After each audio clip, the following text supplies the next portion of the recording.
The woman goes down hard on the hot stone, fingers clawing into sand. Her canteen rolls off her hip, rattles 3 times, dry, hollow, and goes still. There's nothing left in it. She knows that. She reaches for it anyway. Her skirt is torn to the knee. Her lips are split and bleeding. And under the dust on her wrist, half hidden, is a bruise gone yellow at the edges, the kind the desert doesn't give you. She crawls a few feet. Then stops. Behind her, a stone comes loose, and clatters down the slope. Not wind. Wind doesn't move 1 step at a time. She turns. The sun hits her full in the face, bending the whole horizon, into shimmering waves of lies. And standing in those waves, a figure. 20 paces off. Not coming closer. Not backing away. Her hand fumbles, into her skirts, feeling for the small pistol hidden there. Her fingers are shaking too hard to find the grip. And the figure begins to raise one hand. The desert did not forgive mistakes. Maren Hale had learned that inside the first hour. She had left before the moon went down. Before her uncle's rifle leaned by the door the way it always did, oiled and ready, more loved than she had ever been in that house. Before Roth Hale could wake, and find the bed empty, and the window open, and know exactly what she'd done. She had run, because there was nothing left to do but run. Because staying meant standing in front of a preacher in 3 days, and saying words she didn't mean to a man twice her age who'd already buried 2 wives, and looked at her like she'd be number 3, before the year was out. So she ran. Now the sun had come up hard, and stayed hard, and the Badlands rolled out in front of her like something that had never known mercy. Heat shimmered off the rock in waves that bent the horizon into lies. Her mare, Cinder, stumbled on loose shale, and Maren slid from the saddle before the animal went down, with her still on it. Her lips were split. Her canteen rattled when she shook it. Almost nothing left. Just a little farther, she told herself. The river's close. Has to be close. Except it wasn't close.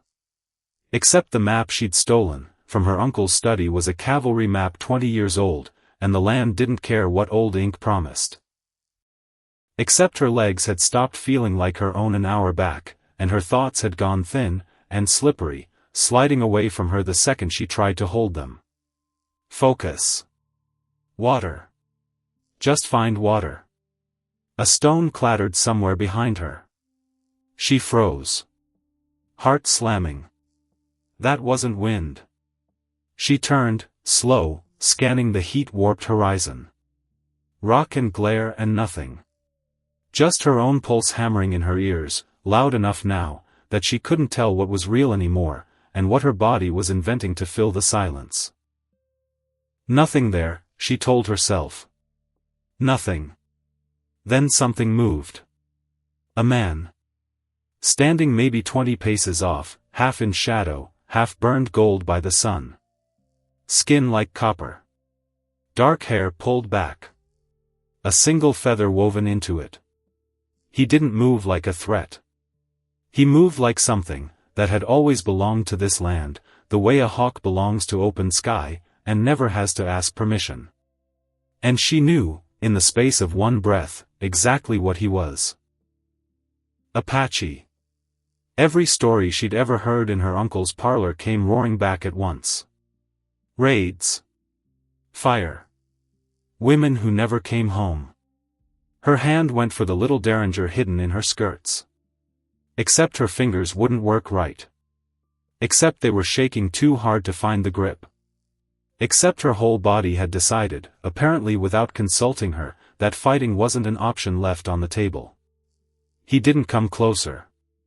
He didn't reach for a weapon either. He just watched her. Still. Unreadable. The kind of stillness that wasn't empty, it was full of something she didn't have a name for yet. Then he lifted one hand. A leather pouch swung from his fingers. He tossed it gently, into the dirt between them, and stepped back. Not forward. Back. She stared at it. Then at him. What do you want, she thought, and the thought came out of her mouth, before she'd meant it to, cracked and small. What do you want? He tilted his head. Like the words were shapes he didn't recognize yet.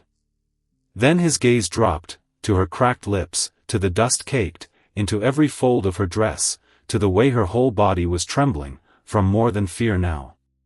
He wasn't asking anything of her. He was telling her something. You're dying out here. And I'm not going to let that happen in front of me. She snatched the canteen, before her fear could talk her out of it. The first swallow burned. The second nearly brought her to her knees, with how good it felt. When she looked up, he'd moved closer. Only a few strides away now. And something in his face had shifted, not soft, exactly. But steadier. Like he'd decided something about her, and wasn't going back on it. He raised a hand toward the horizon. River, he said. English, careful, deliberate, like each word had a cost he was willing to pay. That way. She shook her head. Doubt crawling up her spine like something with legs. Why are you helping me? He didn't answer right away. He seemed to search for the words the way a man searches a dark room for a door. Then he touched his own chest. Kale, he said. Simple. Final. Then he pointed at her. You. Lost. Her breath caught somewhere behind her ribs. Because it wasn't cruel, the way he said it. It wasn't an accusation. It was just true, and hearing it out loud, from a stranger in the middle of nowhere did something to her she wasn't ready for.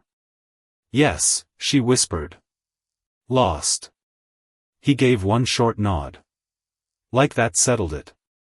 Then he turned, and started walking, and after one long look back at the empty trail behind her, the trail, that led straight back to the cage she'd broken out of, she followed.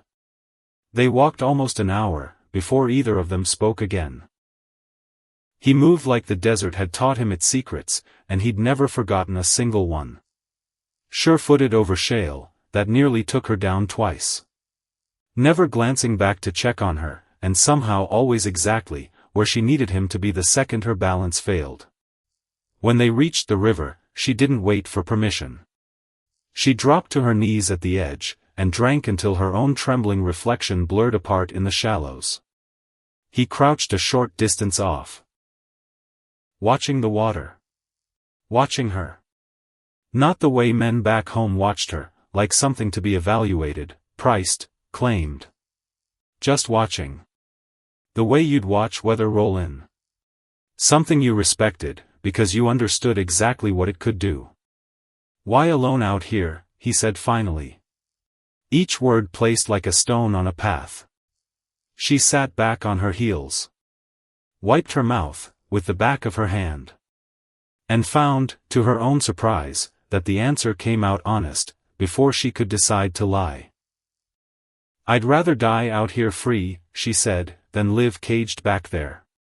Something moved behind his eyes. Quick. Gone almost before she caught it. But she'd seen it. Respect. Maybe recognition. Like he knew exactly what that particular cage felt like, from the inside. He didn't say anything else. He just dipped his head, once, like a man closing a book he already understood the ending of. The sun started bleeding out behind the cliffs, setting the whole sky on fire, copper, and violet and a red, so deep it looked like something bruised. And Maren felt a strange thing settle into her chest, as she watched it. The fear she'd been carrying, since the second she saw him standing in that heat shimmer. It was gone. And the space, where it had been felt more dangerous than the fear ever had. Full dark now. The fire between them threw shadows up the canyon walls, wild and shifting, like something alive. Maren pulled her shawl tighter. Watched him work a whetstone against the edge of a knife, slow, unhurried, the sound steady as a heartbeat. "You're running from a bad man," he said. "Not a question." Her breath caught. "How do you know that?" His eyes flicked, just for a second, to the bruise still fading along her wrist, the one her sleeve hadn't quite covered, when she reached for the water. "I know," he said. Plain. Final. No pity in it. Just fact. She swallowed hard. "My uncle's forcing me to marry a man I can't stand. Says it's for my own good." A short, bitter breath. "I call it a different kind of cage."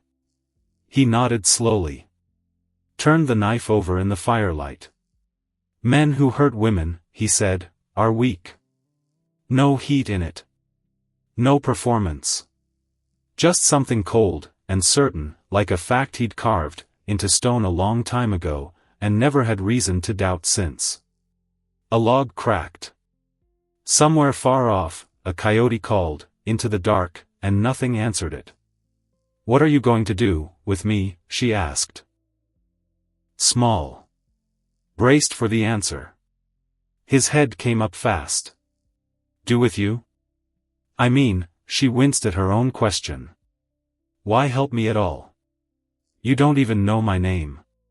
He held her gaze a long moment, before he answered. "I saw you fall," he said. "Alone. No one should die that way." She looked into the fire instead of at him. "Figured your people hated mine." He was quiet long enough, that she thought he wouldn't answer. "Some do," he said finally.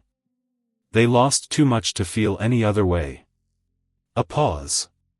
His jaw tightened, just slightly, the only crack in all that stillness. "I won't carry that. It's too heavy." The wind moved between them, dry and cold, carrying the smell of sage. She had no answer for that. None that felt big enough. He stood. Walked to the river. Filled a gourd, and set it beside her, without a word. "Drink," he said. "Tomorrow we move." "Where?" "High country. Safe ground." She frowned. "Apache land." His eyes met hers. Steady as the rock around them. "You stay here," he said. "Those men find you. You die." The bluntness of it went through her like cold water. "And if I go with you?" "You live." Not a question in it. Not a single doubt. Doubt crept into her instead. What if this was the trap the stories always warned about? What if kindness was just the shape cruelty wore, before it showed its teeth? He seemed to read every bit of it off her face. Crouched down in front of her, close enough now, that she could see the pale scar cutting across his cheekbone, the firelight catching in eyes, so dark they looked like something you could fall into and keep falling. "You're afraid of me," he said. Soft. Not an accusation. "I don't know what to believe," she admitted.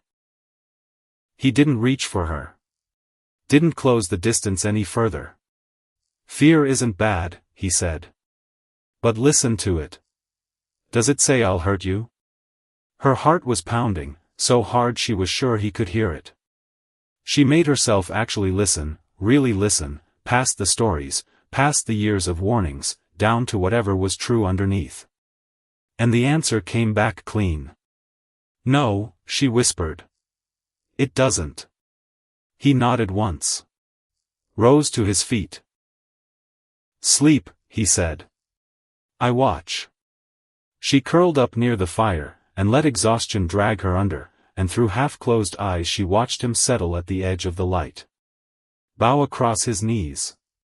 Gaze sweeping the dark, patient, unmoving, like the land itself had decided to stand guard over her. She didn't know, yet what kind of man stood watch, over a stranger all night, and asked for nothing back. But something in her chest had already started keeping score. Dawn broke soft over the ridgeline. Maren woke to the sound of water, and the scrape of movement, and found Kale already up, already still, crouched low with his eyes on the sand like a man reading a language only he understood. He didn't speak right away. The set of his shoulders told her everything, before his mouth did. "What is it?" she asked. He rose slowly. Bow already in hand.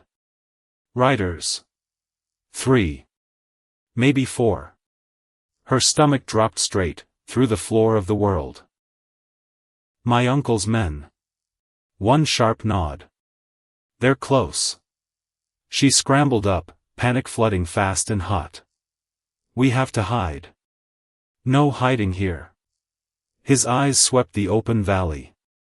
"Too open." "We move." They climbed. Fast, hard, the heat already pressing down like a hand on the back of her neck. Near the top of the ridge, she risked one look back down, into the valley, and there they were. Tiny dark shapes cutting through the dust. Rifles flashing where the sun caught the barrels. And a flag on one saddle horn she recognized even, from this distance. Her uncle's brand. "They'll kill you, if they catch you, with me," she gasped, scrambling higher. Kale glanced back at her.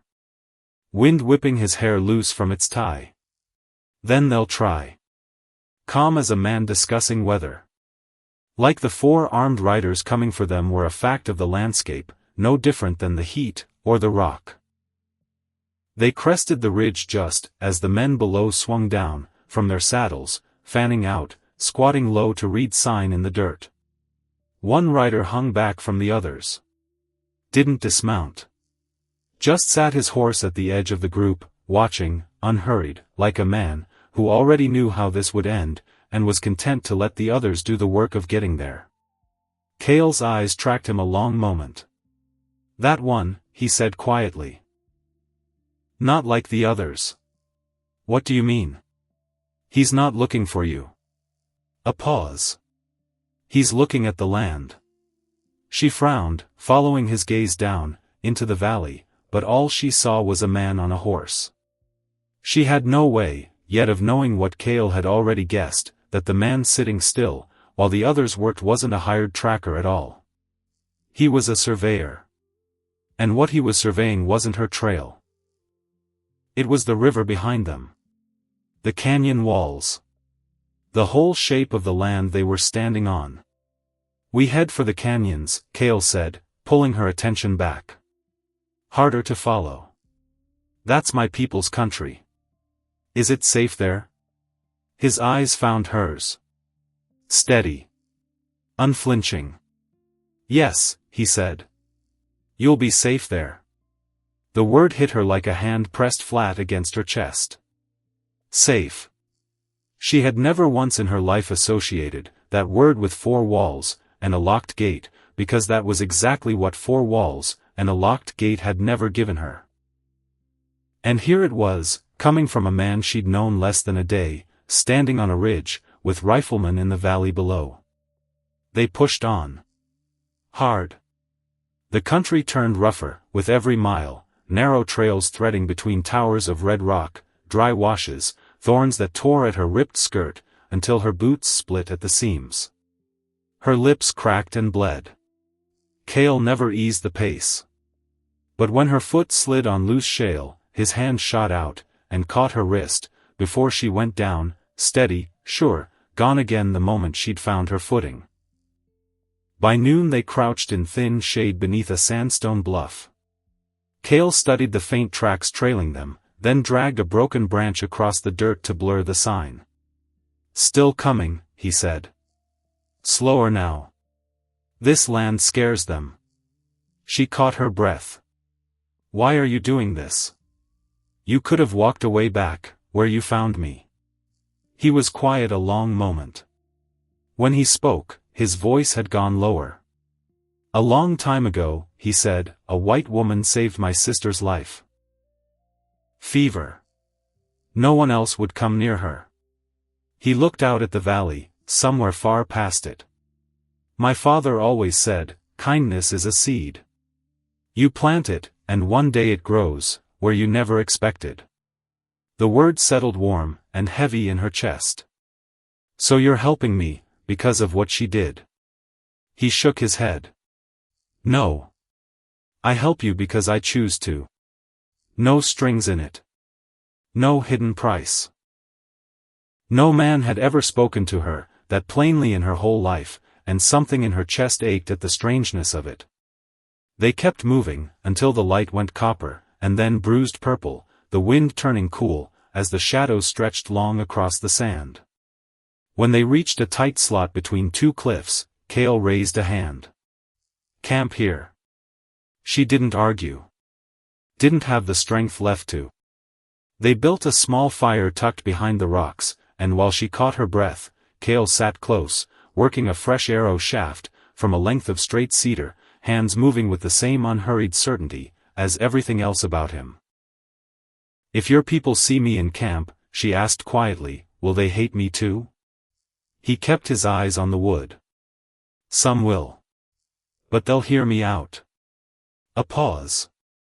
He looked up, and there was something absolute in his face, when he said it. And if they don't listen, I protect you.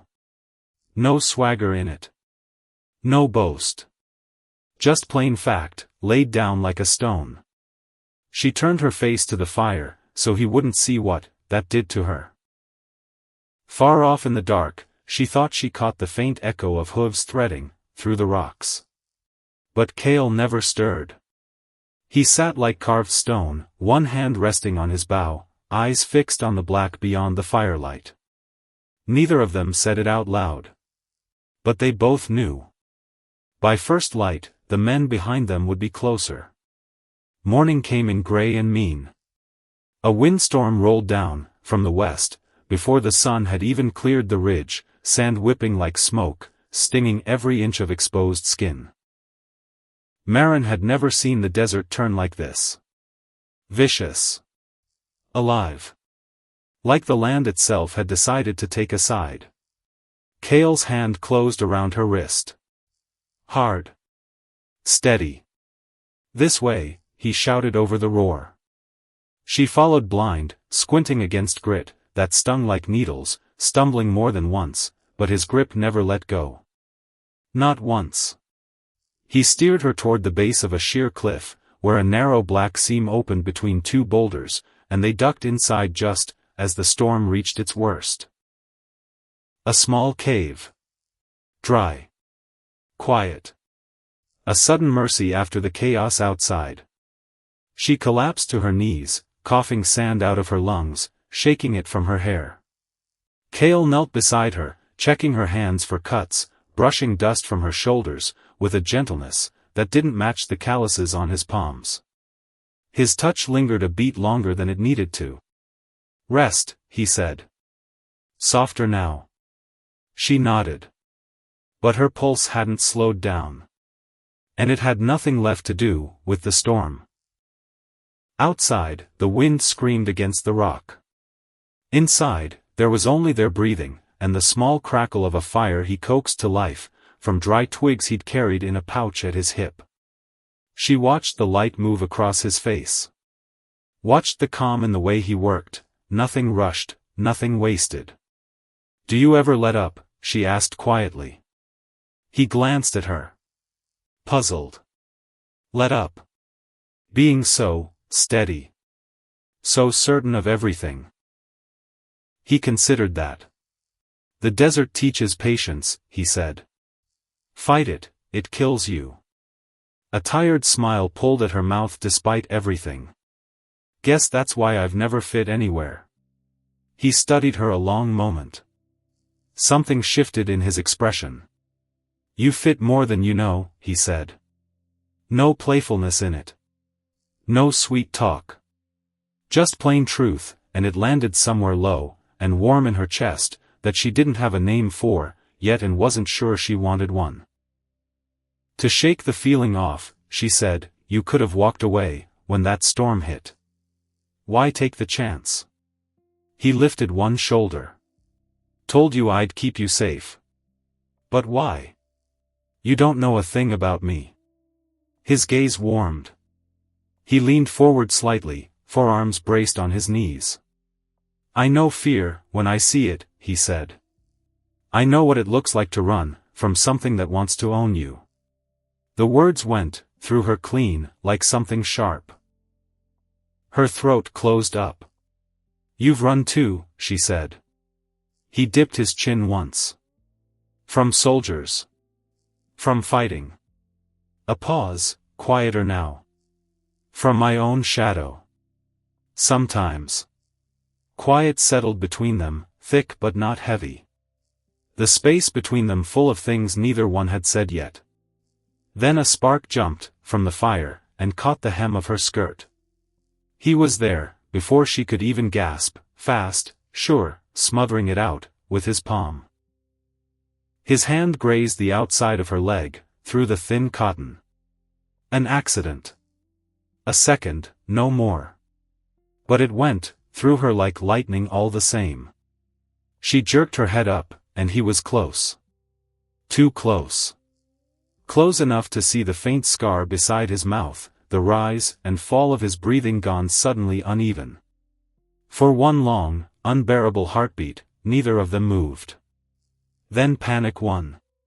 She pulled back, scrambling toward the cave mouth.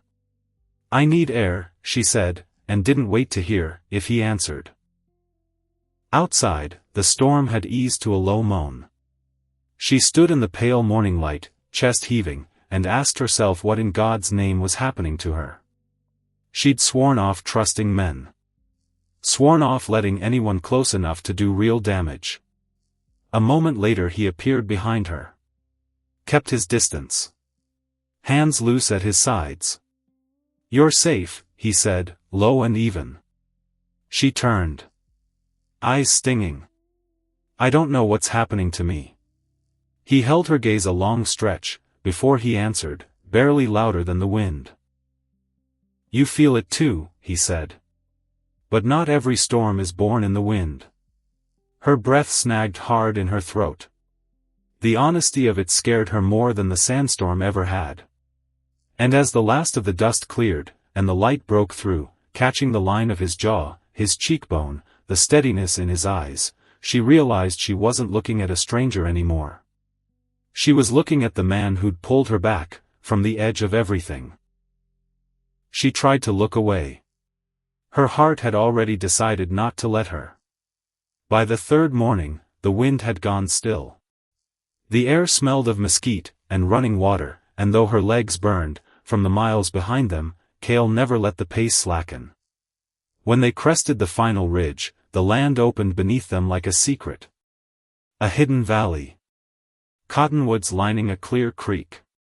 Low shelters of hide and willow. Thin blue smoke curling up from cook fires. Women moving quiet between the lodges. Children laughing somewhere near the water. Maren reined her horse to a stop, breath caught in her chest. You're home, she said softly. My people. Her stomach nodded. And they'll take me in. He didn't answer right away. They'll see you first, he said finally. Acceptance comes after. They rode down, into the valley, and heads turned, as they passed. Men paused mid-task. Women pulled children closer. A low murmur moved, through the camp, not hostile exactly, but not warm either. Every eye a weight settling onto her shoulders. Kale swung down from his horse. Held out a hand. Come. She dismounted, fingers white-knuckled in her torn skirt, heart hammering harder than it had, through the whole desert crossing. And then something happened, that she didn't understand at first. A ripple went, through the camp, not toward her, but toward him. Men who'd been sharpening blades stood. An older man near the center fire rose slowly, using a spear, as a staff, and inclined his head. Not a nod between equals. Something closer to a bow. Children stopped their game, and went quiet, watching him with a kind of reverence she'd only ever seen aimed at church elders back home. A tall woman came forward first, dark hair braided, through with small beads, her face unreadable, her eyes sweeping, over Maren head to toe, before she spoke, first in her own language, sharp and quick, directed at Kale. Then, in clear, measured English, to Maren. "I am Senna," she said. "His sister." Maren managed a shaky Maren Hale. Senna's gaze cut back to her brother, and whatever she said next in her own language pulled something tight and complicated across his face. Then she turned, and for the first time, Maren caught the way the whole camp arranged itself, not casually, not the way a village settles around any man who walks through it, but the way it settles around someone whose word carries the whole weight of the place on it. Maren started, and couldn't finish the sentence, because she'd only just understood what she was looking at. Senna's mouth curved, faint and dry. "You didn't know?" Maren looked at Kale. Really looked at him, the bow across his back, the calm in his shoulders, the way every man in that camp had gone still the moment he arrived. "You're not just a hunter," she said slowly. Kale held her gaze. No apology in it. No pride either. Just the plain weight of fact, same as everything else he'd told her. "I lead them," he said. The words rearranged everything she thought she understood about the last 3 days. Every choice he'd made, the water, the shelter, the storm, the hand that had shot out to catch her on the shale, hadn't just been one man's decision. It had been a chief's decision. Made with the whole weight of his people sitting on the other side of the scale, and he'd made it anyway. For a stranger. For her. "Why didn't you tell me?" she said, voice barely above a whisper. "You needed water," he said simply. "Not a title." Senna made a sound in her throat, that might have been amusement, might have been warning. "Come," she said to Maren. "Before the whole camp decides what to think of you, without asking either of us first." She led Maren toward a small lodge near the creek, and as they walked, Maren caught the eyes still tracking her, some curious, some closed off hard as stone. One young man near the horse line watched her pass, with an expression she couldn't read at all, something sharper than distrust, gone before she could study it further. Inside the lodge, the light sat low and warm. Woven mats lined the walls. Rows of clay pots stood in neat order. "You stay here," Senna said. "Eat. Rest." A pause, and something old moved behind her eyes. "My brother, he doesn't bring strangers to this place." "Not since." She stopped. "Since," Maren prompted, gentle. Senna's jaw tightened. "That's his to tell. If he chooses to." She turned and walked out, without another word, and Maren sat alone in the quiet, turning it over. "Not since." Since what? Since who? She didn't yet know the name Wren. Didn't know that 8 years ago, in a raid that had taken more from this camp than anyone here had ever spoken of out loud to a stranger, Kale had lost the woman he loved, and the brother, who should have led this camp in his place, that the two griefs had arrived on the same terrible morning, and never fully left him since. All she knew was, that something in this valley ran deep, and quiet and unhealed, and that she had just walked straight, into the middle of it. 2 days' ride south, in a ranch house, with good glass windows, and a view of nothing worth looking at, Hale poured 2 glasses of whiskey, and didn't offer the first word to the man across from him. Colton Marsh took the glass without thanks. He had a marshal's badge pinned crooked on his coat, and eyes that never seemed to land anywhere for long, always moving, always pricing. "Trail went cold past the wash," Marsh said. "Storm buried it." Roth's jaw worked. "She's out there with him." "An Apache chief, from the look of the sign." Marsh took a slow sip. "Which is a problem for you. And an opportunity for me." Roth's eyes narrowed. "Speak plain." Marsh set the glass down. Traced one finger along the edge of a folded document he'd laid on the table between them, a survey map, lines drawn in careful ink, over land that didn't belong to anyone in this room. "Not yet. That river she's hiding near," Marsh said, "runs straight through Apache land, before it hits your section. Territory's been sniffing around, that water grant for 2 years. Land like that, with rights to the river attached, he let the sentence sit. Worth more than any dowry you'd have gotten marrying that girl off. Roth's mouth curled, something ugly and interested moving behind his eyes. And you need a reason to ride in there with guns. I need a girl, who needs rescuing, Marsh said. And an uncle desperate enough to pay for the privilege. Silence stretched between them. Outside, wind moved through dry grass, and somewhere a horse stamped in its stall. She doesn't know, Roth said finally. Not quite a question. None of them do. Marsh folded the map back along its old creases, slow, deliberate, a man in no hurry, because he'd already decided how this would end. Far as anybody needs to know, this is about honor. A niece stolen. A wedding ruined. He raised his glass in something close to a toast. By the time anybody figures out what it's really about, he said, there won't be an Apache camp left standing to argue the deed. Hale lifted his own glass. Didn't smile, exactly. But something in his face settled, the way a man's face settles, when a plan he'd only half admitted to himself finally has a shape he can hold on to. 200 miles north, in a valley lit gold by a fire she didn't yet understand the cost of, Maren Hale sat outside the lodge Senna had given her, watching Kale cross the camp toward the elders' circle, shoulders squared under a weight she was only beginning to guess at.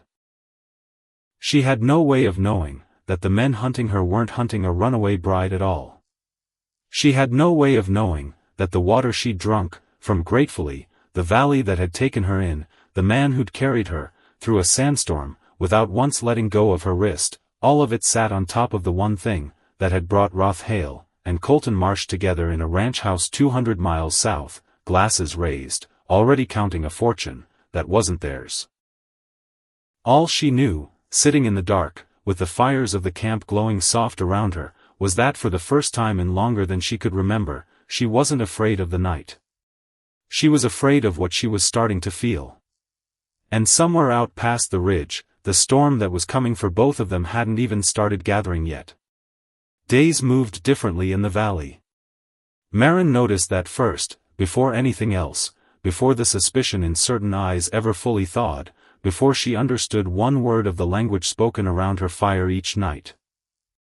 Time here didn't rush. It didn't need to. The sun came up. The creek kept running. Work got done, because it needed doing, not because a clock somewhere demanded it. She wasn't used to that. Because back home, time had always been a leash. A countdown to a wedding she never chose. A schedule set by her uncle's moods, by Elias's debts, by every man who'd ever decided her hours belonged to him. Here, nobody owned her hours. Which should have felt like freedom. Except it also felt like standing on ground that hadn't finished deciding whether it would hold her weight. She learned to kneel beside the women at the grinding stones, clumsy at first, corn scattering everywhere, until an older woman named Beta, sharp-eyed, unimpressed, patient in a way that made Maren suspect she'd trained worse hands than this, showed her the angle of the wrist, that made the whole motion easier. She learned to carry water, from the creek at first light, 2 skins balanced across her shoulders, spilling half of it the first 3 mornings, until her body remembered what her mind kept forgetting. Children found her before the adults did. Of course they did. Children didn't carry history the way their parents did. A boy no older than 7 started trailing her on the second day, mimicking her walk, laughing when she finally noticed, and made a face back at him. By the 4th day there were 3 of them. By the 6th, she'd learned 4 words of their language badly enough, that they doubled, over laughing every time she tried them, and somehow that laughter felt like the warmest thing that had happened to her in years. But not everyone laughed. Some eyes followed her with something harder. Some men turned their backs, when she passed too close to the horse line. One in particular, young, maybe 20, with a bow he kept restrung even, when it didn't need it, watched her the way you'd watch a snake you weren't sure was sleeping, or just still. His name was Dohate. She didn't know that yet. Didn't know his father had died the same morning Kale's brother had, the same raid that had taken Kale's wife, the same wound that this whole camp carried quietly, and never spoke about in front of strangers. All she knew was that his eyes made the hair on her arms stand up. And she didn't know why yet. Senna was harder to read than anyone. She wasn't cruel. Never once said an unkind word Maren could point to, and hold up, as proof of anything. But she watched. Constantly. The way an older sister watches a fire someone else built too close to the lodges, waiting to see if it spreads. On the fourth morning, Maren tried anyway. Found Senna alone, mending a torn hide near the edge of camp, and sat down, without being invited, because she'd learned by then, that waiting for an invitation, from this particular woman might mean waiting forever. "You don't trust me," Maren said. Plain.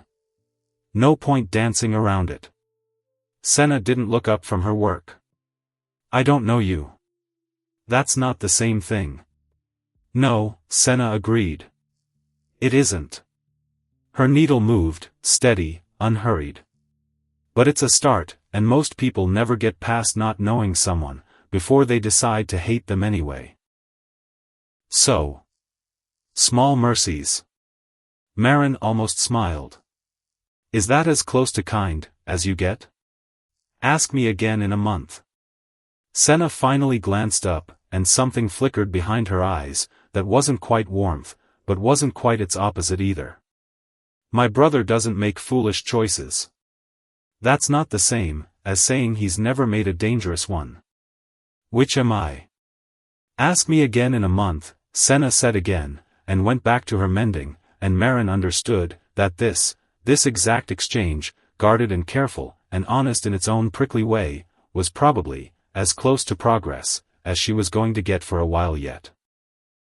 Kale found her on the sixth evening, sitting at the edge of the creek, with her knees pulled to her chest, watching the light go gold, and then bruised, over the water.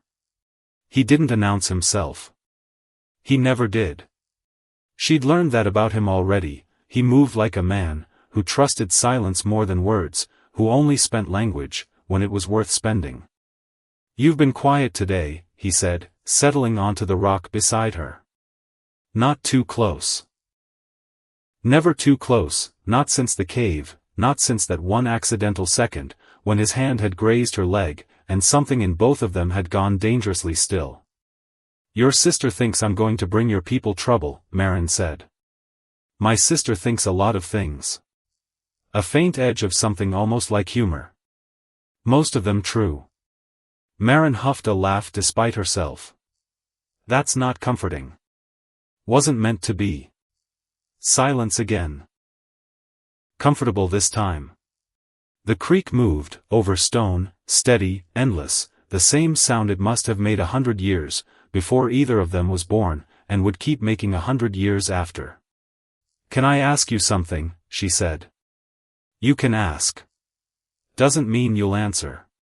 The corner of his mouth moved. Almost a smile. "Now you understand me." She turned to face him fully. "Your sister said you don't bring strangers here." Not since. She stopped herself the way Senna had stopped herself. Left the sentence hanging in the air between them like something too heavy to finish carrying. Kale's jaw tightened. Just slightly.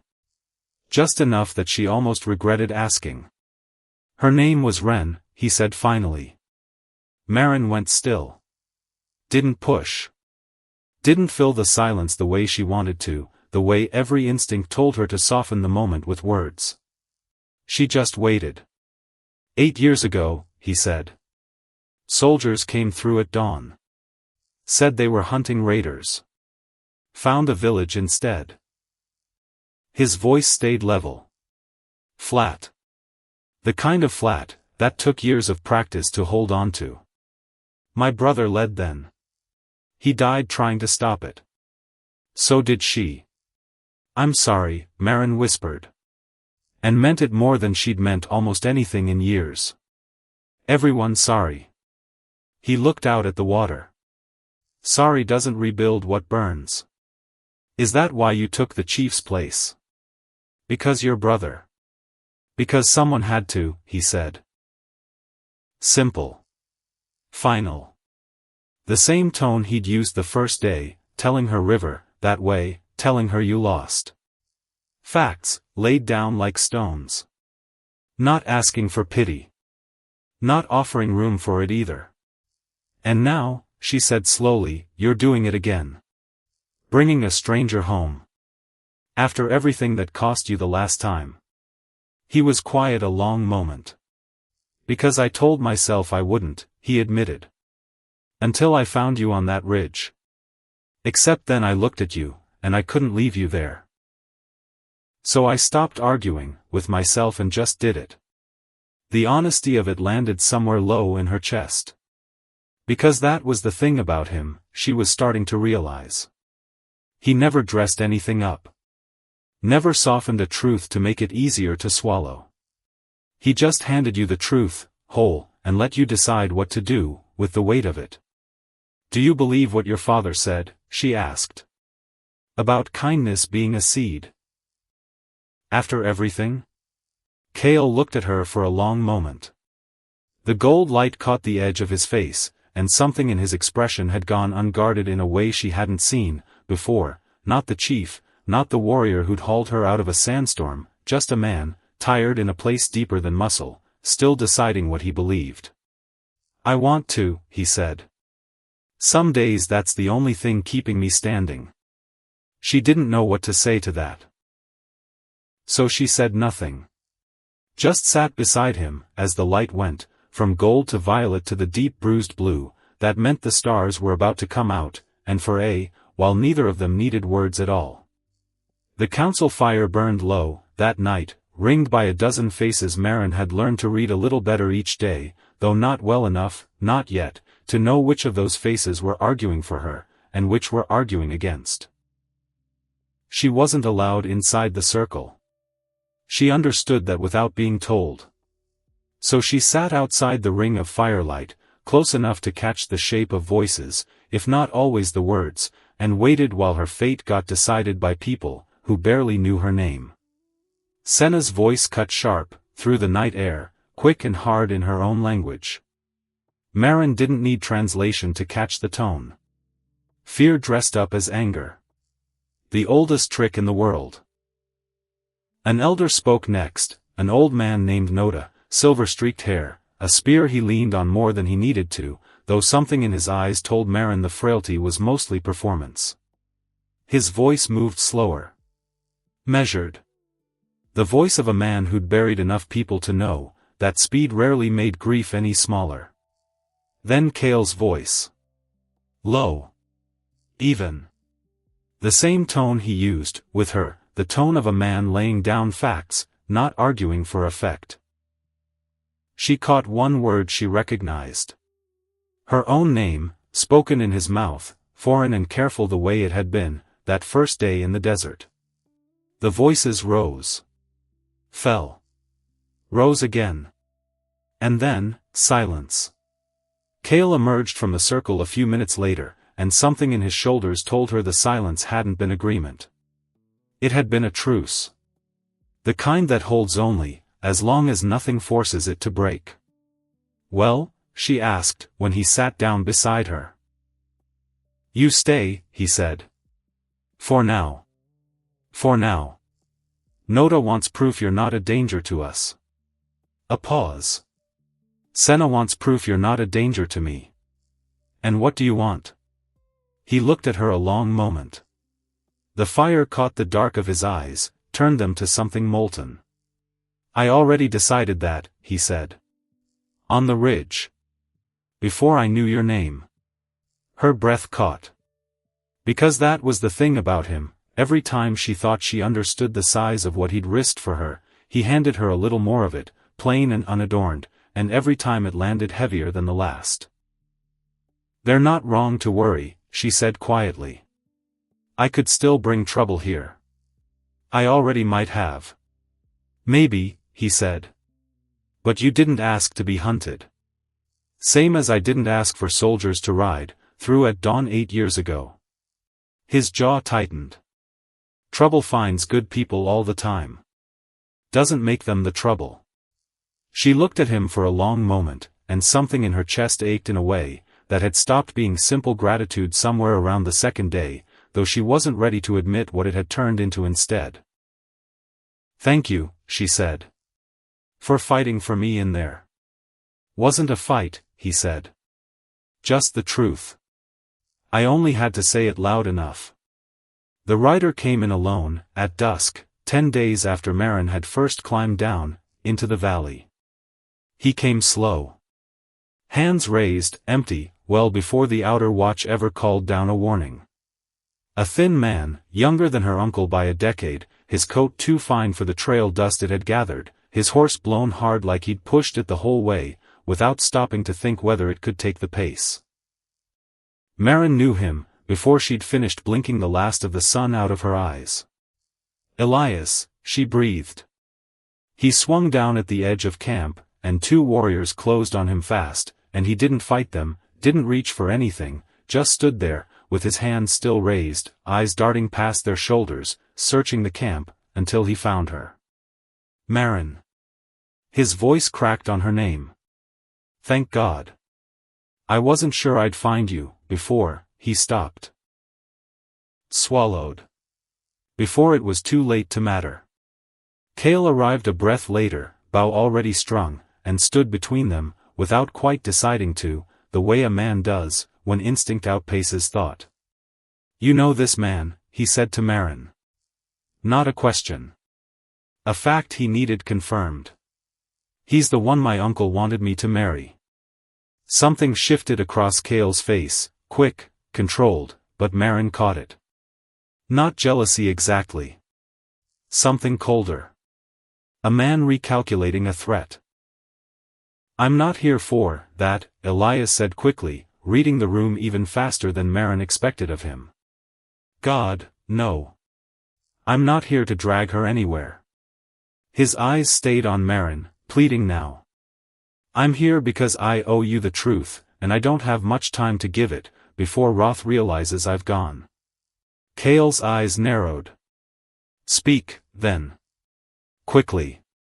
Elias's throat worked. He looked, for the first time, since Maren had known him, like a man who had run out of places to hide from himself. "Your uncle doesn't own that ranch outright," he said to Maren. "Hasn't for 2 years. He mortgaged half of it to men out of the Territorial Land Office. Borrowed against a deal he swore was coming." A ragged breath. "That deal was me. Marrying you. Bringing my father's cattle contracts into the family, squaring what he owed." His jaw tightened. Except that was never going to be enough on its own. Not for what he actually owed. So he found another way to make the numbers work. "The river," Kale said. "Flat. Already 3 steps ahead."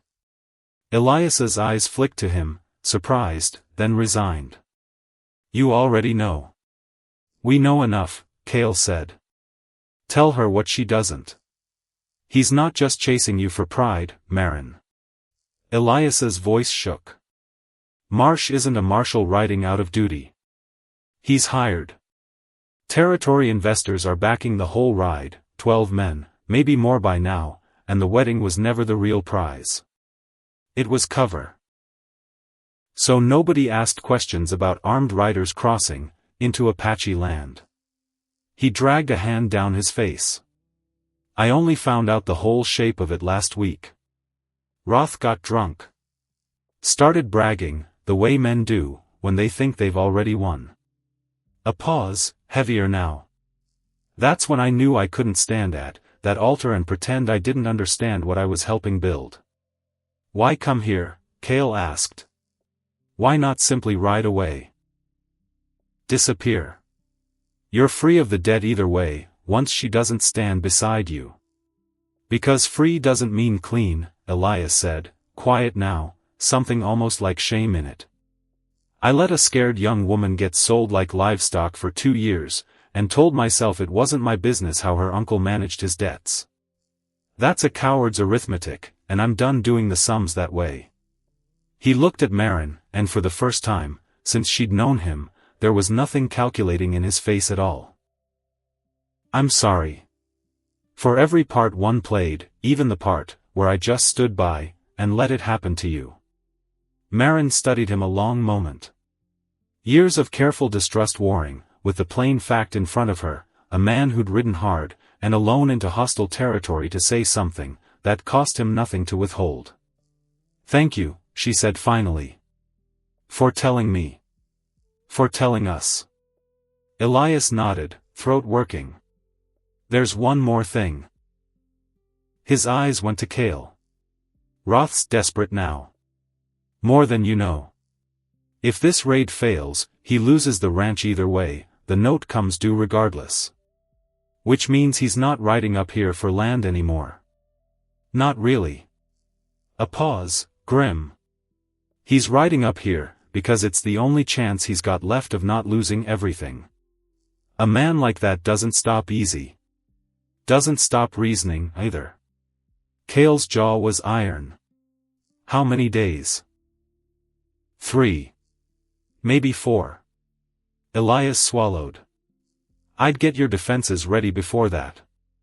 He left before full dark, refusing the offer of a night's rest, saying only that Roth mustn't learn where he'd ridden to, not yet, not while there was still a chance the warning might matter more than the risk of him being caught delivering it. Maren watched him go, a thin shape swallowed by dusk, and felt something complicated settle in her chest, not forgiveness exactly, not yet, but something close enough to it, that she suspected forgiveness might not be far behind.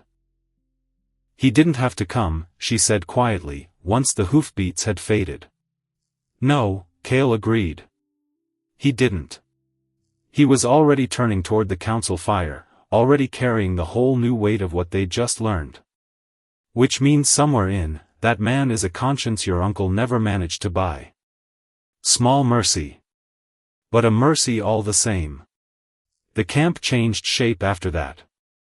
Maren watched it happen the way you'd watch weather building on a distant ridge, slow at first, then all at once. Warriors sharpening blades, that had sat and used in corners for years. Women moving children, and elders toward the deep caves cut into the canyon walls, quiet, efficient, a routine everyone seemed to know by heart, though nobody spoke of, when they'd last needed it. 3 days later, before the preparations had even finished settling into their new urgent rhythm, everything changed again. It started with a shout, from the ridge line, one of the young men on watch, calling down that riders had crossed the eastern wash. Not a war party. Not settlers on their way somewhere else. A single scout, moving slow and deliberate, the kind of slow that meant he wanted to be seen sooner, or later, or maybe just didn't expect to be caught. They caught him anyway. Kale and 3 warriors brought him in, before midday, a wiry man in a duster coat too heavy for the heat, hands bound, face pale under a layer of trail dust. He didn't fight. Didn't beg either. Just sat where they put him near the council fire, jaw set, eyes darting like a man doing math he didn't like the answer to. Maren recognized the coat, before she recognized the face. She'd seen it before, hanging off a hook in her uncle's mudroom. He rides for my uncle, she said, low, to Kale. Kale's eyes didn't leave the man. Then he'll talk to your uncle's business. The scout didn't talk easily. It took the better part of an hour, Noda's slow, patient questions, Kale's silence doing more work than any threat could have, the simple math of a man alone in a camp of people he'd been raised to fear finally outweighing whatever loyalty he owed Hale.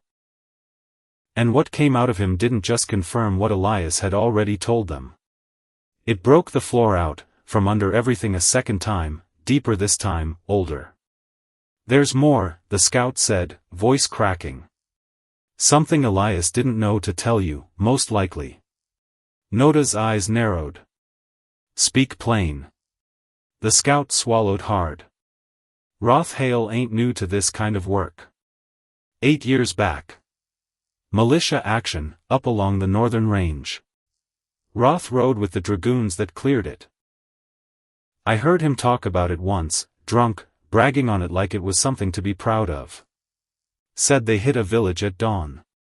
Said the chief there put up one hell of a fight, before they. He stopped. Because he'd finally looked up, and seen Kale's face. And Kale's face had gone to stone. Maren felt the air change, before she understood why. Watched Kale's hands go rigid at his sides, watched something behind his eyes crack open, that she suspected hadn't cracked open in 8 long years.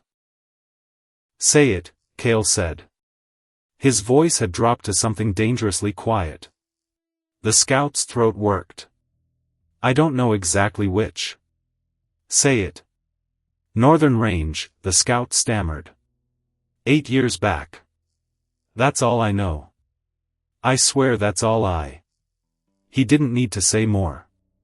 Maren watched it land on every face around, that fire at once, the same raid. The same dawn.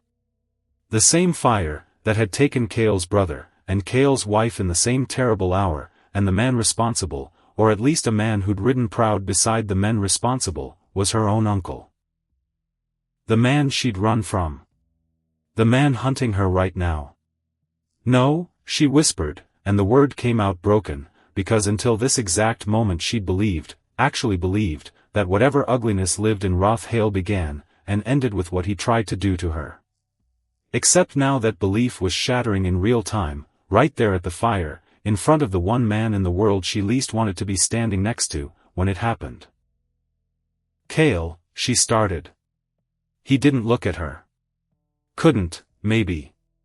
His eyes were fixed somewhere past the fire, somewhere 8 years, and 200 miles away, and for the first time, since she'd met him, steady, unshakable Kale, who'd talked her down, from panic with nothing but plain honest words, she watched him go somewhere she couldn't follow. "Kale," she said again, softer.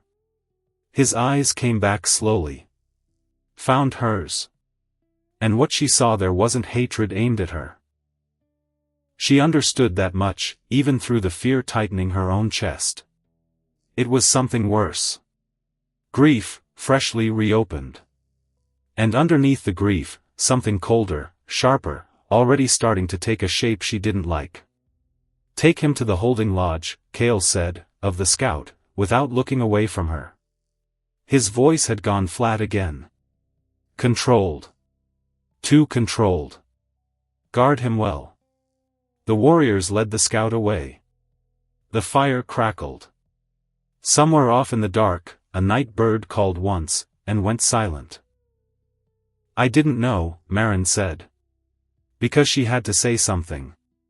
Because the silence between them had become unbearable in a way none of their other silences ever had.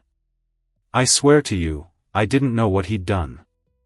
I only knew what he was trying to do to me." "I believe you," Kale said. Quiet. Even. But something in it had changed. Some door that had been open between them for 10 days had swung a few inches shut, and she felt the draft of it immediately. "Then why does it feel like you're looking at me different?" He was quiet a long moment. "Because the man, who took everything, from me," he said finally, "shares your blood. Shares your name." His jaw tightened. "That's not your fault." "I know that. I do." A pause, rawer than anything she'd heard from him yet. But knowing a thing, and feeling a thing aren't always the same animal. The words cut deeper than she expected. Because she understood exactly what he meant, she'd spent her whole life running, from the weight of the Hale name, and now here it was again, following her even here, even into a place she'd started, foolishly maybe, to think of, as somewhere she could finally set that weight down. "So what happens now?" she asked, voice small. "Now," Kale said, rising to his feet, "I decide what kind of man I'm going to be. Same as I did 8 years ago. Except this time I don't get to hide behind grief, while I decide it." He walked away, into the dark, without looking back, and Maren sat alone by the dying fire, feeling the ground she'd only just started to trust shift dangerously beneath her feet again. She found him an hour later, near the horse pens at the far edge of camp, standing with one hand resting flat against the neck of his own mount, forehead nearly touching the animal's, like the simple warmth of something alive was the only thing keeping him upright. She almost turned back. Almost decided this wasn't hers to intrude on. Except leaving felt worse. So she stayed. I keep thinking, he said, without turning around, about the last thing she said to me. Maren didn't ask who. She didn't need to. Ren, he continued, she said, don't let this place go quiet just, because I'm not in it. Said quiet wasn't the same as peace. A long breath. I've spent 8 years telling myself I kept that promise. Maybe I only kept half of it. You're not the man who did that to her, Maren said. Careful. Certain. You've spent 8 years being the opposite of that man. And now that man's family is standing in my camp. He finally turned. The lantern light, from the nearby lodge caught the hard lines of his face, softened by something rawer underneath. Tell me how I'm supposed to hold both those truths at once. You don't have to hold them at once, she said. You just have to decide which one you're going to act on. He studied her for a long time. The horse shifted behind him, huffed once, settled. You didn't run, he said finally. When I told you what your uncle did. Most people would have run from that. From me. From all of this. I already told you, she said, quiet, steady. I'd rather die free than live caged. That includes being caged by what somebody else did. Even if that somebody shares my blood. Something in his face broke open, just slightly, just enough. I don't want to hate you for his sake, he admitted. I don't. Except some nights the grief doesn't ask permission, before it shows up, and starts looking for somewhere to land. Then let it land on him, she said. Not on me. I've spent my whole life being the thing men decided to be angry at, because I was standing closest. I won't be that for you too. He looked at her a long moment, and whatever war had been happening behind his eyes seemed, slowly, to settle. No, he said finally. You won't. It wasn't much. 2 words. But something in the way he said them told her the door, that had swung shut an hour ago had just swung open again, wider than before. The next threat didn't come from outside the camp. It came from inside it. Senna found her brother 2 mornings later, pulling him aside, before the sun had fully cleared the ridge, her face tight, with something that wasn't the usual wariness she carried around Maren. Someone's been leaving, Senna said, low, urgent. At night. Past the horse line, out toward the eastern rocks. Kale's expression didn't change, but something behind his eyes sharpened immediately. Who? I don't know yet. I only know the tracks don't belong to any hunting party. Whoever it is goes alone. And comes back, before first light, careful to cover the sign each time. Kale was quiet a moment. How long has this been happening? I only noticed it last night. Which means it could have been going on longer. He didn't need to say what they were both already thinking. Because if someone was slipping out of camp alone, at night, careful enough to hide their tracks, there was only one reason worth being that careful. And it meant the scout tied up in the holding lodge hadn't been Marsh's only set of eyes inside these canyon walls. Watch the horse line tonight, Kale said. Quietly. Tell no one else. That night, Maren couldn't sleep.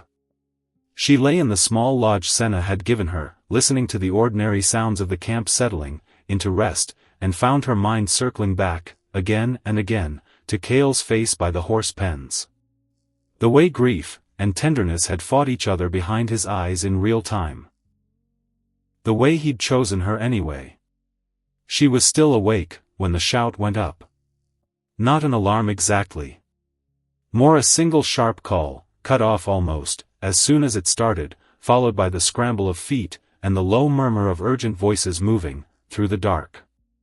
She was out of the lodge, before she'd fully decided to move.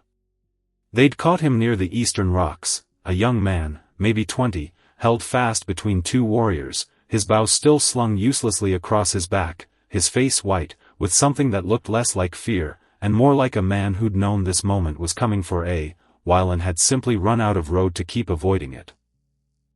Maren recognized him immediately. The one who'd watched her, with hard, unreadable eyes since the day she arrived. Dohate. Kale stood in front of him, and the stillness radiating off him now was a different kind of stillness than the one Maren had come to know. Colder. She understood, watching it, that she was seeing the chief now, not the man who'd carried her wrist through a sandstorm, not the man who'd stood at the horse pens, and admitted his grief out loud for the first time in years. The chief. Tell me, Kale said, in English, deliberately, so that Maren would understand every word, what you were doing at the Eastern Rocks past midnight. 3 nights running, from what my sister tells me. Dohate's jaw was tight. He didn't answer. Answer him, Senna said, sharp. Still nothing. Just the young man's chest rising, and falling too fast, his eyes fixed somewhere past Kale's shoulder, refusing to land anywhere that might crack whatever resolve he was holding on to. Kale crouched slowly, bringing himself level, with the younger man's downcast eyes. I've known you, since you were small enough to ride on your father's shoulders, Kale said, quieter now. I watched him teach you to string a bow. I was there the morning we buried him. Something in Dohate's face cracked at that. Just a hairline fracture. But Maren watched it spread. Then you know, Dohate said, voice rough, what it is to lose a father to soldiers, and watch the man who's supposed to lead you do nothing, but talk of patience. The words landed like a slap. A murmur moved, through the small crowd, that had gathered. I did not do nothing, Kale said, low, dangerous now in a way Maren hadn't heard from him before. You did not do enough. Dohate's voice cracked further, grief and fury tangled, so tight together they'd become the same animal. My father bled out in the dirt the same morning your brother did. The same morning you buried your wife. And I watched you choose grief, over vengeance, again and again, year after year, while I grew up in a camp that taught its children patience instead of teaching them how to make the men who did this pay. And so you sold us, Kale said. Flat. Final. Dohate flinched like the words had struck him physically. Marsh found me 2 months back, he admitted, all at once, like a dam finally giving way. Said he could get me close enough to the men who killed my father. Said all I had to do was tell him, when riders came near, tell him the shape of our defenses, tell him, his voice broke. I told myself it wasn't betrayal. I told myself it was justice, taking the long way around. It was neither, Kale said. It was grief, wearing a mask it thought would fit. The camp had gone utterly silent. Even the fires seemed to have quieted, and Maren stood at the edge of it all, feeling like an intruder on something far older, and far deeper than anything she had a right to witness. What will you do with me? Dohate asked. Barely a whisper now, all the fury drained out of him, leaving something small, and young and terrified in its place. Kale was quiet a long time. Long enough that Maren watched Senna's hand find her brother's arm, steadying, though whether she was steadying him, or bracing herself, Maren couldn't tell. You'll be held, Kale said finally. Watched. Not because I don't understand what drove you to this. His voice dropped, and something achingly human moved through it. I understand it better than you know. I buried the same morning you did. A pause. But understanding a wound doesn't excuse the damage done, while it was bleeding. You put every soul in this camp at risk. Including the children, who used to laugh climbing on your shoulders same, as you once climbed on your father's. Dohate's head dropped. He didn't argue. What did you tell them? Kale asked. Exactly. I need to know how much ground we've already lost. Everything, Dohate admitted, voice hollow now. Numbers. Watch rotations. The weak point in the canyon approach, west of the horse line. A ragged breath. And that you'd taken in a white woman. That she mattered to you. Kale's eyes flicked, just briefly, to Maren. Something passed between them, not blame, she realized with a rush of relief, so sharp it nearly buckled her knees. Something closer to shared dread. Because if Marsh knew it clearly enough for a nervous young informant to report it, as fact, then this had stopped being only about land and water rights. It had become personal in a way that made every plan Hale and Colton Marsh had drawn up twice as dangerous. They found the map 2 days later. It came off the body of a second rider, killed at the edge of camp territory in what should have been a routine skirmish, with a patrol that got too close, too careless, too confident that the informant's information still held good. Except the informant sat in the holding lodge now, and the men riding for Marsh didn't, yet know their advantage had already been stripped away. Kale spread the map across the flat stone at the center of council, and even Maren, standing at the edge of the circle, where she was still, technically, not fully welcome, could read enough of it to understand what she was looking at. Survey lines. River boundaries. A section marked in red ink, that ran straight, through the heart of the valley, through the creek, through the cottonwoods, through the very ground the camp's lodges stood on. And a signature at the bottom corner. Territory, land and water consolidated. A date. And beneath it, in smaller print, a name that made Maren's stomach drop clean, through the floor. Hale, agent of record. It's just like Elias said, she whispered. He wasn't just hunting me. He was never hunting me. This was always about this.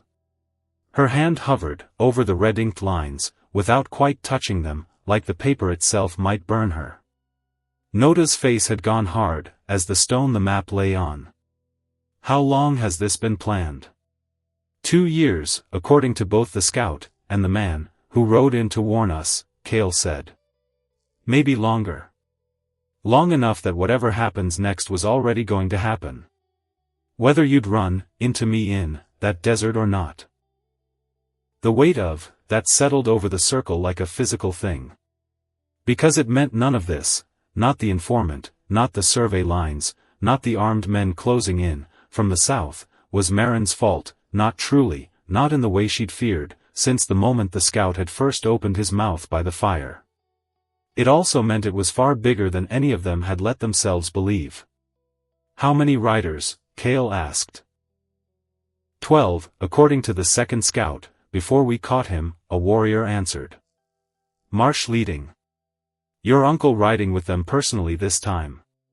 A grim pause. They know their informant's gone quiet. Which means they'll move soon, before we've had time to prepare for what he already told them. Kale's jaw set. Maren watched the chief settle fully back into him, the grief and the tenderness both folding themselves away beneath something harder, something that had to carry the whole weight of this valley on its shoulders whether it wanted to or not. Then we prepare faster than they expect, he said. The camp worked like something, with a single heartbeat in the days that followed. Maren tried to help where she could. Carried water. Carried supplies. Sat with the children in the caves, and told them stories in a mix of broken Apache and plain English, that made them laugh even, with fear thick in the air around them, and something in being useful, in being trusted enough to be useful, settled a little of the guilt still sitting heavy in her chest. It was Senna who found her there, on the second afternoon, kneeling among the children, with a story half finished on her tongue. You're good with them, Senna said, watching from the cave mouth. Maren looked up, startled. I didn't hear you. I know. A faint, dry almost smile. I wanted to see you, when you weren't performing for anyone. She stepped closer, arms crossed, studying Maren with an expression that had softened, just slightly, since that first prickly conversation by the mending hide. You didn't run. When you learned what your uncle did. I watched you stand there, and take it, and I kept waiting for you to break, or bolt, or ask my brother to send you somewhere safer. You didn't. There isn't anywhere safer, Maren said. Not anymore. Not for me. That's not the only reason you stayed, Senna said. Not a question. Maren met her eyes. Didn't look away. No. It isn't. Senna was quiet a long moment, the children's chatter filling the space between them. Then she exhaled, slow, like she was setting down something she'd been carrying a long while. I asked you once, without asking, whether you were a danger to him, she said. I don't think that anymore. I think you might be the opposite of danger. I think you might be the first good thing to walk into this valley in 8 years, that didn't come here to survey it, or bury someone in it. She held out a hand, small, practical, entirely without ceremony. Ask me again in a month, I told you. It's been longer than a month, near enough. Maren took her hand, throat tight. Thank you. Don't thank me, Senna said, already turning to go. Just don't prove me wrong. Kale she saw less of in the days after that. He was everywhere at once, at the ridge line, at the horse pens, in low urgent conversation, with Noda and the other elders, walking the canyon approaches, with warriors twice, testing every weak point Dohate had confessed to giving away. She caught him alone only once, near dusk, checking the fletching on a quiver of arrows outside his lodge. You've been avoiding me, she said. Not an accusation. Just an observation, offered soft. He didn't look up right away. Not avoiding. Preparing. Those aren't the same thing, and we both know it. He set the arrow down slowly. Met her eyes. And whatever careful distance he'd been keeping, since the scout's confession seemed, in that moment, to give way all at once. I don't know how to look at you, he admitted, without thinking of everything that's coming, because of what your family did. And I hate that. Because none of it is your fault, and some stubborn corner of my chest keeps forgetting that fact every time I see your face, and remember his name. Then let's replace it, she said quietly. Give that stubborn corner something else to remember instead. Like what? Like the fact that I chose to stay. Even after I found out. Even knowing what's coming. She stepped closer, close enough now, that she could see the exhaustion carved fresh into the lines around his eyes. That has to count for something. He was quiet a long moment. The last light was fading behind the ridge, painting everything in that deep bruised gold that seemed to belong only to this valley, only to this hour. It counts for everything, he said finally. Rough. Honest. That's the trouble. The night before the riders came, the camp fell into a strange, suspended quiet. No fires burned as bright as usual. No laughter carried from lodge to lodge the way it normally did. Everyone understood, without needing to be told, that tomorrow would ask something of all of them, and tonight was for gathering whatever strength the body kept in reserve for exactly this kind of asking.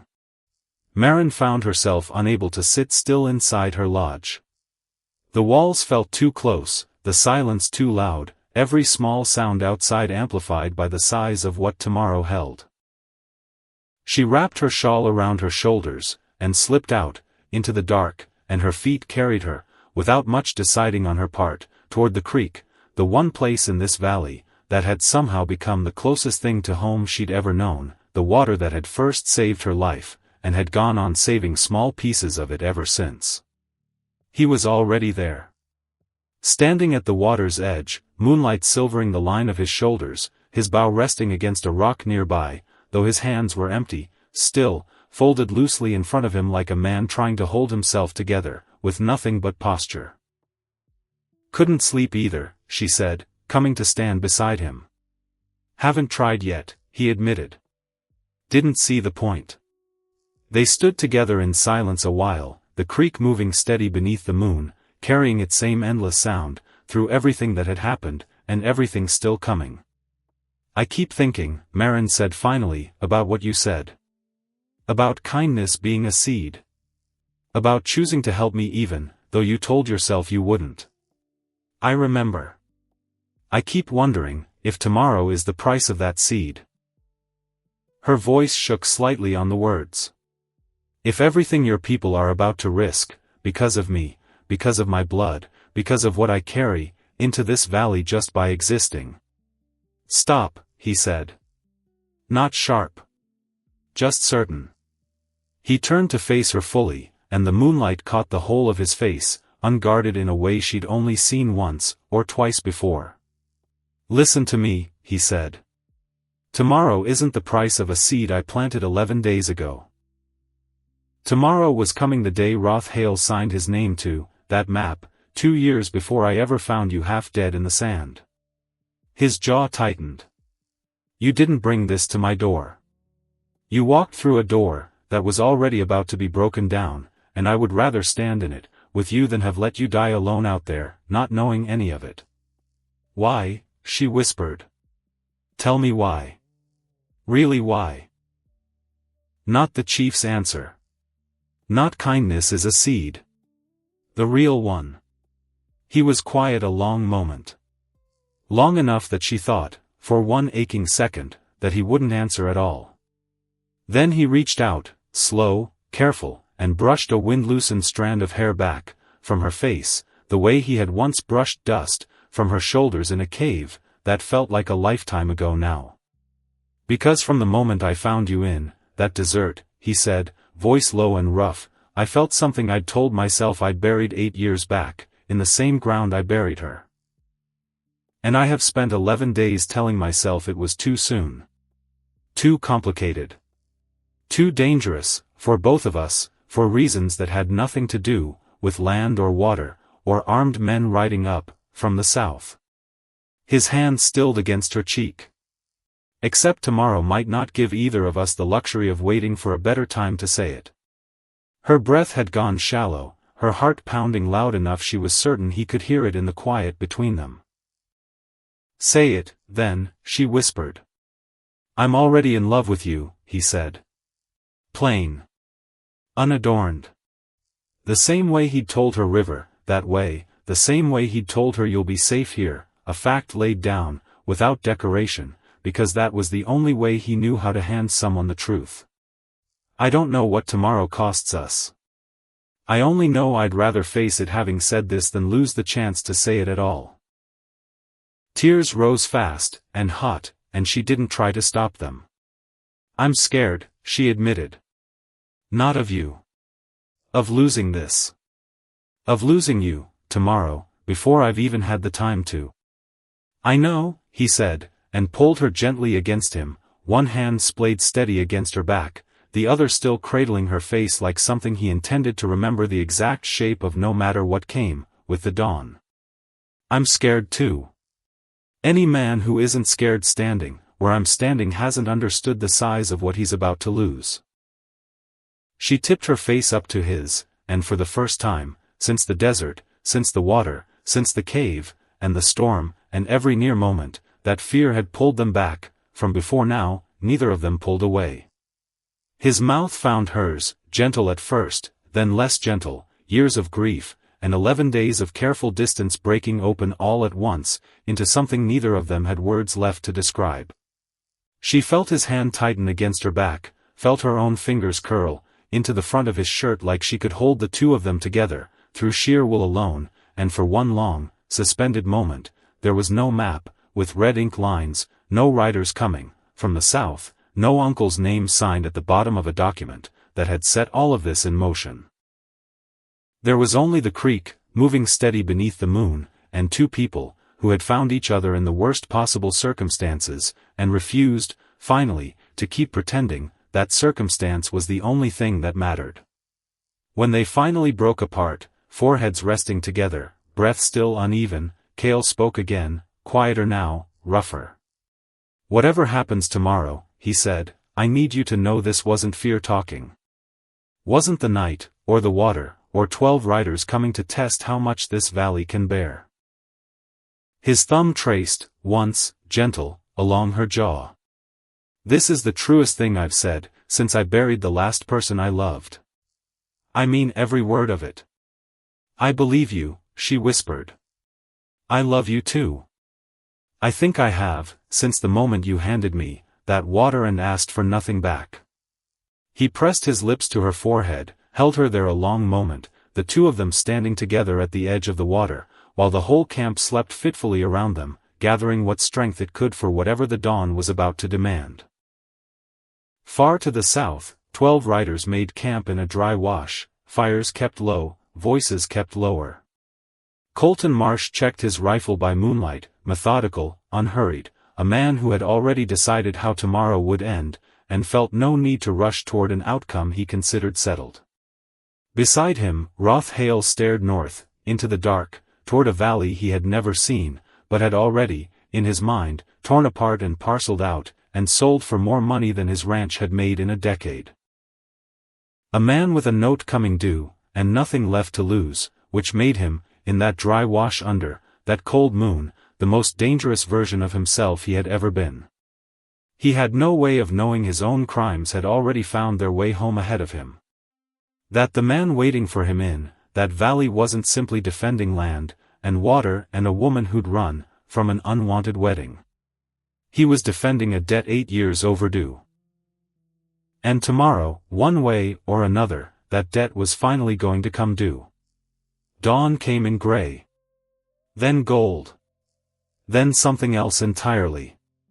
Because that was the thing about dawn in this valley, it never announced what kind of day it was bringing. It just arrived. Same as it always had. Same as it would the day after this one, no matter what happened between now and dark. Maren woke to the sound of hooves. Not close yet. Distant.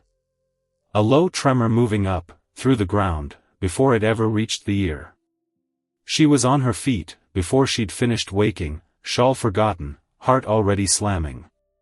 Outside, the camp had come alive in that terrible, silent way she'd watched it prepare for all week. Warriors moving to their places. Bows already strung. Women herding the last of the children toward the caves, quick, quiet, no time left for comfort, only for speed. Kale stood at the center of it. And he was not the man she'd kissed by the creek last night. He was painted for battle. Black streaks across his cheeks, his chest bare above the leather strap holding his bow, and something in his stillness had changed overnight, sharper now, harder, a blade drawn from its sheath. He found her eyes across the clearing. And for one heartbeat, just one, the chief fell away, and the man underneath looked back at her instead. Steady. Afraid. Choosing not to show it to anyone but her. "They're here," he said. Because there was nothing left to say that mattered more than that. Maren's mind wouldn't slow down. Which was strange.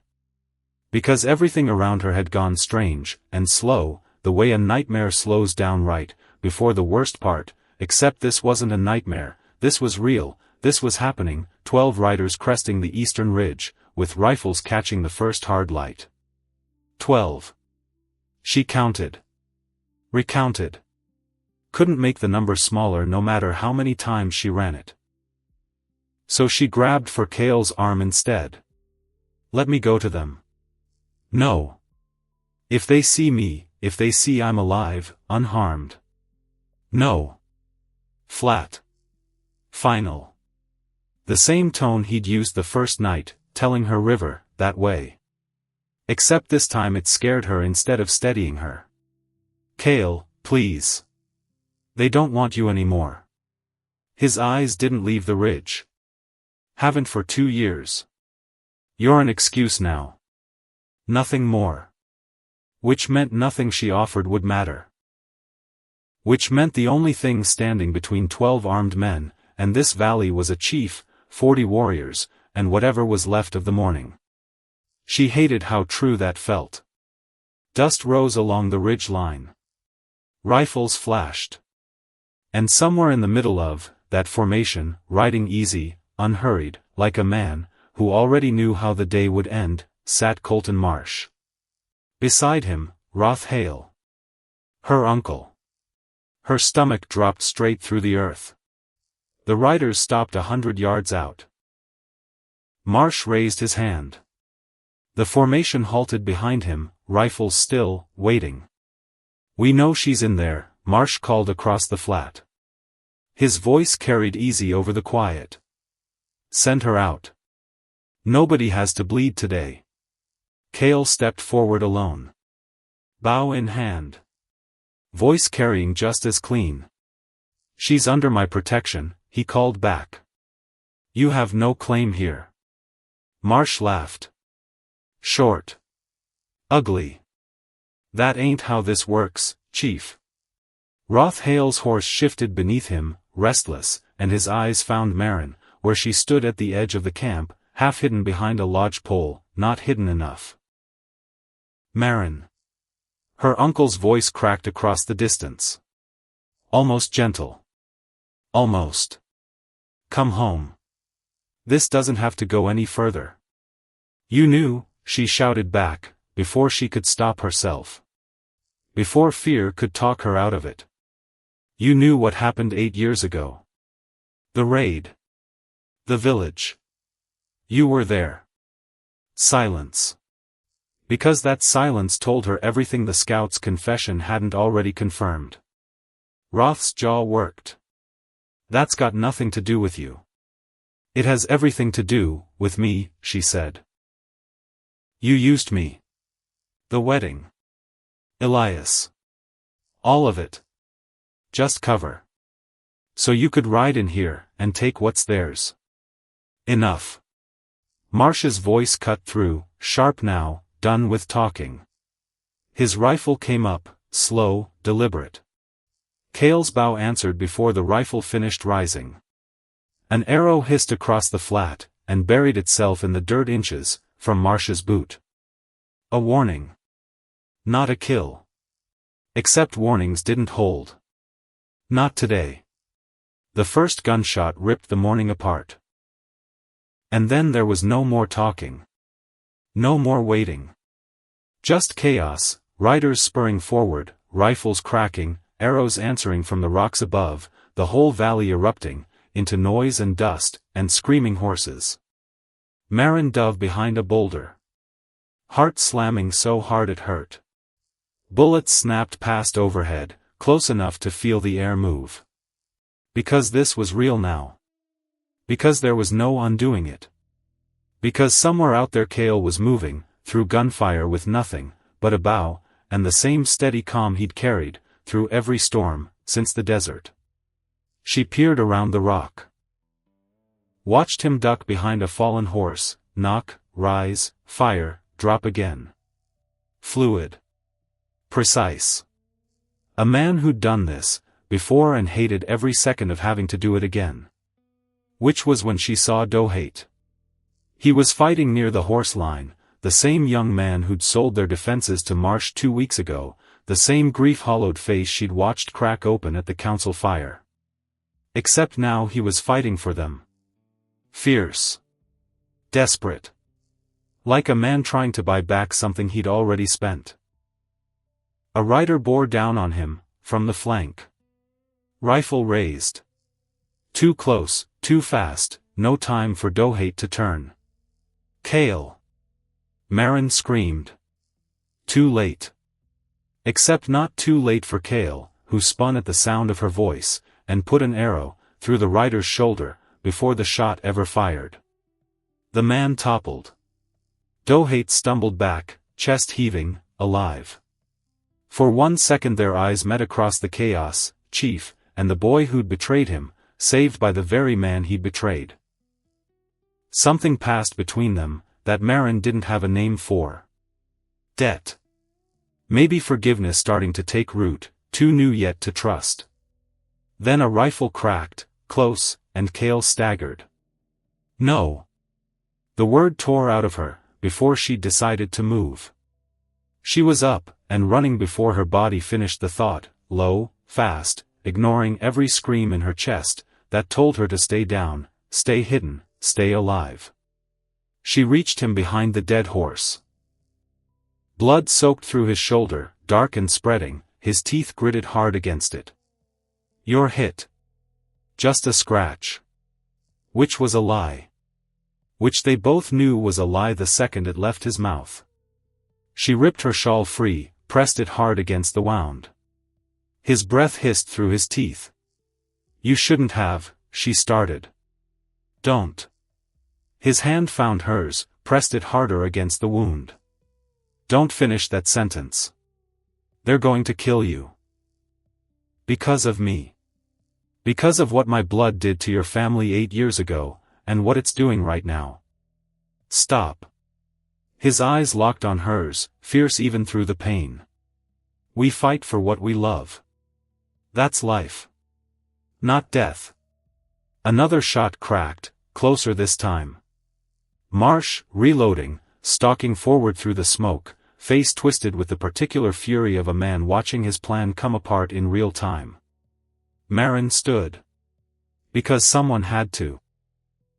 Because Kale couldn't, not like this, not bleeding out behind a dead horse, with his shoulder torn open. Because if this ended today, it wasn't going to end, with her hiding. You want me, she called out, voice shaking but steady enough to carry. Then you'll have to go through me first. Marsh's jaw locked. He raised the rifle anyway. An arrow split the air, clean, true, and struck the barrel dead center, knocking the weapon spinning out of his hands, before the shot could fire. Marsh froze. Stunned. Behind Maren, Kale stood again, swaying, blood still running down his arm, bow drawn one-handed on nothing, but will alone. Leave, Kale said. One word. Final. Marsh's eyes swept the ridgelines. Apache archers still in position. Bows still drawn. Waiting. He spat a curse. Turned to signal the retreat. Except the retreat never came. Because that was the moment Hale's plan finished collapsing entirely, and the ugliest part of the morning hadn't even happened yet. Marsh. Roth's voice, ragged, furious, cutting through the settling dust. He'd dismounted somewhere in the chaos, rifle in hand, face white with rage, and something closer to panic. You're pulling back. Now? After everything I paid. Your plan's dead, Hale. Marsh didn't even look at him. Just kept backing toward his horse, eyes still on the ridgelines full of drawn bows. Whole camp still standing. Chiefs still standing. That informant of yours is worthless now, and half my men are down. His voice went cold. There's no deed worth dying for today. You promised me that river. Roth's rifle came up, shaking, aimed loosely at nothing, and everything at once. You promised. I promised what the job was worth. Marsh finally turned to face him fully. And whatever had been simmering under his calm all morning finally surfaced, plain and merciless. You told me this'd be easy. Girl runs off, uncle hunts her down, nobody asks questions, while we survey the water rights. Instead I've got a dead scout, a burned informant, and a camp that fights back harder than you ever warned me it would. So what, you're just leaving? I'm cutting my losses. Marsh's hand drifted, slow, deliberate, toward the pistol at his hip. Same as I should have done the second I heard what you did 8 years back. Bragging on it, like a man proud of a raid gone wrong instead of ashamed of it. His eyes went hard. I don't work with men who paint themselves heroes for burning villages. Should have walked away from you the day I heard that story. You knew, Roth said, disbelief cracking his voice. You knew what I did, and you still. I knew you were useful, Marsh said. Until you weren't.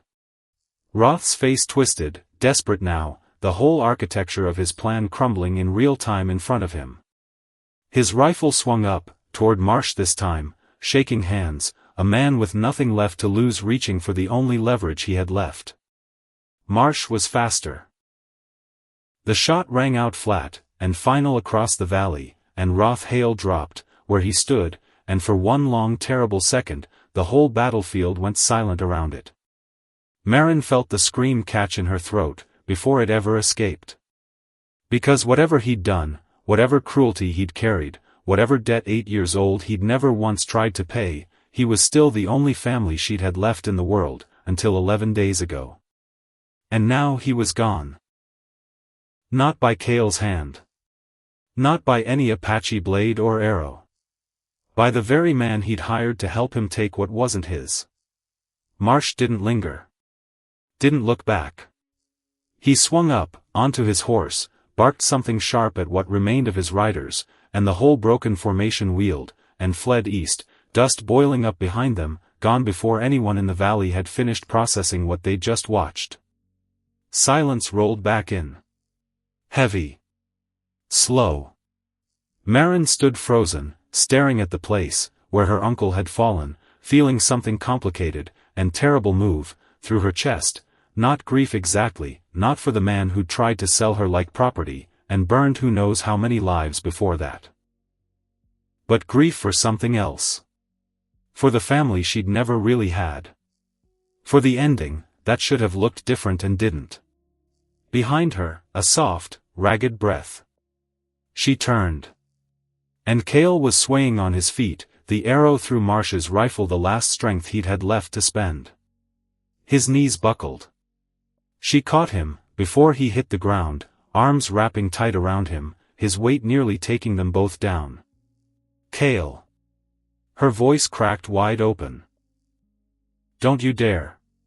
Don't you dare leave me now. His eyes fluttered, found hers, held on by what looked like sheer stubbornness alone. Not going anywhere, he managed. Barely a whisper.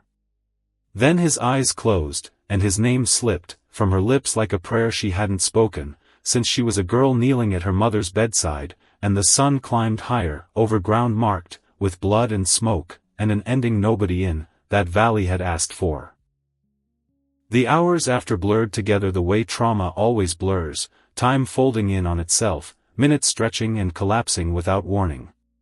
Senna took over the wound, with steady, practiced hands, binding it tight, murmuring something low in her own language, that Maren didn't need translated to understand as prayer.